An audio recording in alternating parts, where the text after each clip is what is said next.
புண்ணியம் பண்ணியிருந்தா மட்டும்தான் வேலுக்கு பூஜை பண்ண முடியும். வேலுக்கு பூஜை பண்ணினா தொட்டே பார்க்க முடியாது, அது சாதாரணம் கிடையாது.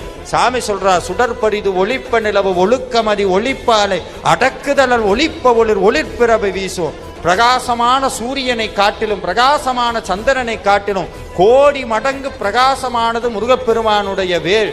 ஏன் அவ்வளவு பிரகாசம்னா, சாமி சிரிச்சுக்கிட்டே அருணகிரிநாதர் சொன்னாடே, எவெல்லாம் வேலை தொடர்ந்து பூஜை பண்றானோ அவனுக்கு ஒரு உண்மை புரியும், அவனுடைய வாழ்க்கையும் கோடி சூரியனை போல பிரகாசமாக மாறும்.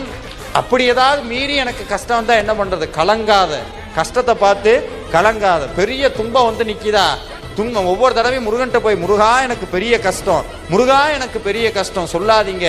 கஷ்டத்துக்கிட்ட போய் சொல்லுங்க, என் முருகன் எவ்வளவு பெருசு தெரியுமா, என் முருகன் எவ்வளவு பெருசு, கைவிடவே மாட்டேன்.